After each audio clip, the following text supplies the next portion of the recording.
Muy buen día tengan todas las personas que nos ven. Muy buen día tengan todas las personas que nos ven y que nos escuchan en esta plataforma. Somos estudiantes de la licenciatura en Medicina. Somos de la Universidad de Soconusco, en el estado de Chiapas, municipio de Tapachula. Hoy les hablaremos de un tema que es sumamente importante para todos nosotros los médicos, que es el médico ante el sufrimiento y la muerte. Pero antes de abordar este tema, les voy a presentar a las personas que hoy van a estar con nosotros, que es la doctora Arriola Lorenzana, Anel, el doctor Diego Escobar y su servidor, el doctor de la Cruz. Estos doctores nos irán contando, o mejor dicho, explicando el tema que tiene la importancia durante el día a día de nuestra labor, ¿no? Pero bueno, sin más preámbulo, comencemos. Empezando, tenemos que conocer un poquito más sobre la parte de la historia, ¿no? Por ahí del siglo XIX surge el temor hacia la muerte, ya que era correlativo a la privación que hace el derecho del hombre a saber que va a morir. Entonces, el médico, por lo tanto, según un diccionario de ciencias médicas de la época, si no se puede salvar a un enfermo, debe evitar encontrarse a su lado en este último suspiro. Para ello, a principios del siglo XX, después de la Primera Guerra Mundial, se prohíbe el duelo, y después de la Segunda Guerra Mundial llega la medicación completa. Es decir, se pierde lo único que se mantenga, el momento de la muerte, con la revisión de la vida y la despedida.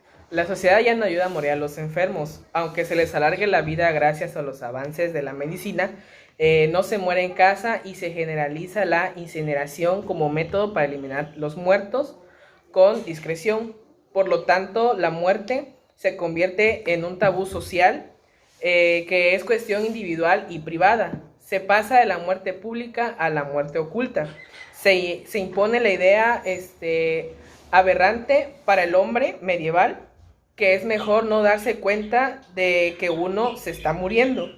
Ya conociendo un poco de la historia, es fundamental saber como médico a quién, qué, cómo y cuándo informar. Por lo tanto, la información en las enfermedades graves o terminales siempre se ha planeado con dilema ético al médico debido a la actitud que tiene la sociedad de lo que es la ocultación de la muerte. La institución sanitaria y los médicos dentro de ella han defendido la necesidad de ocultar al paciente todo lo referente a su enfermedad. En la idea de no actuar de este modo, se produce un estado de desesperanza en el enfermo, ya que repercute negativamente en su recuperación. Por lo tanto, a partir de 1977 se interviene al aprobarse en Estados Unidos la Ley de Derecho a la Información, que obliga al personal sanitario a dar el diagnóstico al enfermo. Este cambio que les comentaba la doctora Anel hace unos momentos permite que los profesionales sanitarios proporcionen información a sus pacientes, pero con el paso del tiempo surge un fenómeno paradójico donde los pacientes empiezan a manifestar su deseo de no ser informados. Aunque la ocultación de la verdad del diagnóstico y pronósticos presuponía desconfianza del médico en la madurez de sus enfermos para afrontar la enfermedad, ¿no? La transmisión de la verdad sobre la enfermedad y el pronóstico exige un conocimiento de los pacientes y una formación adecuada de los profesionales. Uno de los diagnósticos que mayor angustia moviliza es el cáncer. A pesar de que en la actualidad un alto porcentaje de los pacientes se curen, los médicos con frecuencia ocultan el diagnóstico, aún en circunstancias en las que el enfermo le haya pedido la verdad. Cuidar estos aspectos es fundamental porque, como hemos señalado, el sufrimiento del paciente deriva de la relación con el médico. Como ya se lo señalamos anteriormente, el interrogante para el profesional es conocer a quién, cómo y cuándo informar, ya que con frecuencia tiene dificultades para conocer si quiere o no saberlo. Esta problemática es el emergente central, ya que los profesionales refieren actitudes contradictorias derivadas de la negación y la ambivalencia del paciente y la familia. Esto se manifiesta con asombro e incluso perplejidad cuando mayor es la actitud negativa del paciente. Sobre todo, previamente ha solicitado mayor información. Hacerse conscientes de este deseo contradictorio de saber y no saber si el paciente les permite reflexionar sobre la propia ambivalencia y pensar que estos sentimientos contradictorios frente a la muerte están presentes en ambos, es decir, en el paciente y en el profesional. La comprensión de que los temores frente a la muerte están en el origen de esta ambivalencia de sentimientos les permite centrarse en la demanda de pacientes y familiares que pues en ocasiones son contradictorias y ponen en una situación difícil pues, al médico, ¿no?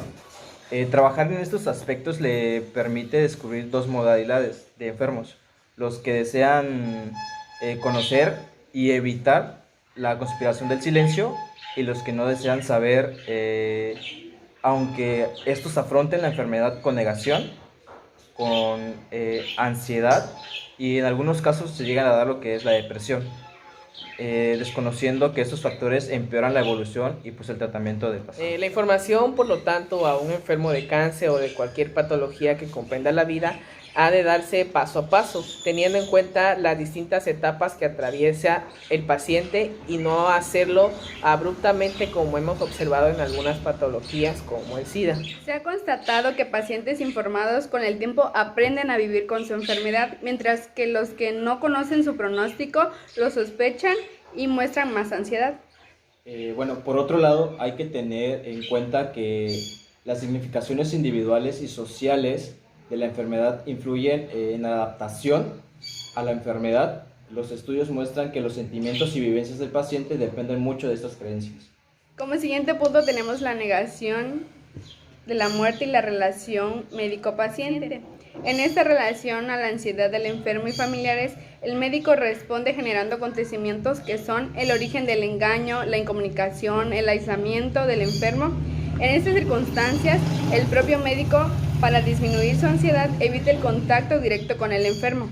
Como mencionaba aquí la doctora, en este círculo de ocultamiento e incomunicación que tiene el médico con el paciente, pues el paciente se llega a adaptar y esto llega a hacer que éste aprenda a no preguntar por temor a la respuesta y para no poner en apuros pues al médico, ¿no? Sobre todo si observa que éste elude la cuestión, tampoco lo hace con los familiares para no hacerles sentirse pues, culpables, ¿no? De cierta manera.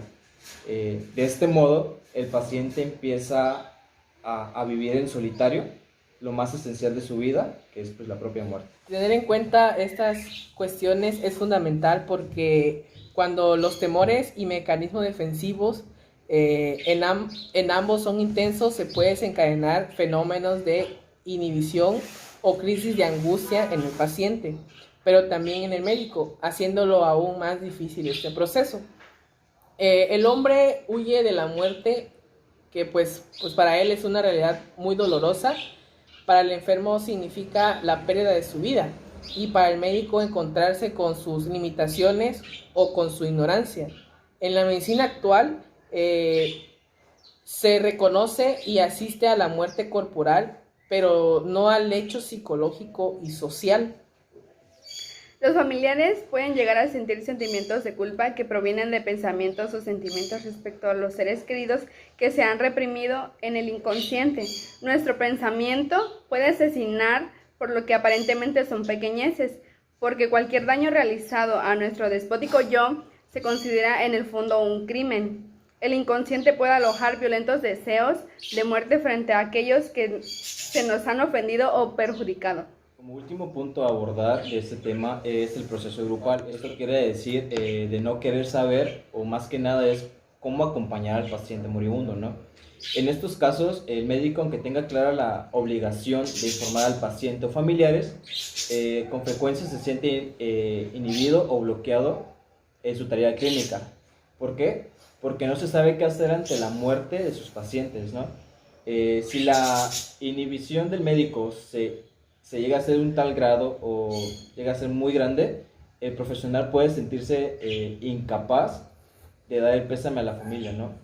La cuestión, por tanto, es cómo se acompaña a un moribundo, cómo se le ayuda a que pase el tránsito de la vida a la no existencia, cómo se le acompaña conociendo las dificultades del hombre frente a la muerte. Para conseguir este objetivo, como dice la autora Kübler-Ross, el médico debe representar los mecanismos defensivos del paciente y ayudarle como esté en disposición de aceptar la ayuda. Y cuando llegue el momento final, estar presente en el silencio para confirmar que está disponible hasta el final, ya que para el paciente es muy reconfortable saber que no se le olvida, aunque no se pueda hacer nada más por él. También se aconseja apoyar a la familia para que dé expresión de sus sentimientos antes de que se produzca la muerte, ya que ello posibilita la elaboración y previene los duelos patológicos causantes de tantas enfermedades mentales y somáticas posteriormente. Por lo tanto, esto quiere decir que el médico ha de aprender a no hacer nada, que esto no significa dejar morir, ¿no? Sino permitirlo, tratar pues de evitar el sufrimiento a quien pues lamentablemente ya va a morir y pues procurar ayudarles a vivir mejor hasta que pues llegue la fase final, que es la muerte. Bueno, para finalizar, por así decirlo, este tema que es muy relevante para nosotros, no encuentro mejores palabras para terminar que la pregunta que Freud nos plantea, que es la siguiente. ¿No sería mejor dar a la muerte en la realidad y en nuestros pensamientos el lugar que le corresponde y dejar volver a la superficie nuestra actitud inconsciente ante la muerte que hasta ahora le hemos reprimido tan cuidadosamente? Esta actitud ofrece la ventaja, por así decirlo, de tener más en cuenta la verdad y la hace hacer un poquito más soportable la vida. Si quieres soportar la vida, prepárate para la muerte, es lo que nos dice Freud. Así concluimos nuestro tema. Sin más que decir, muchas gracias. Espero que les haya agradado nuestra plática y gracias. Adiós.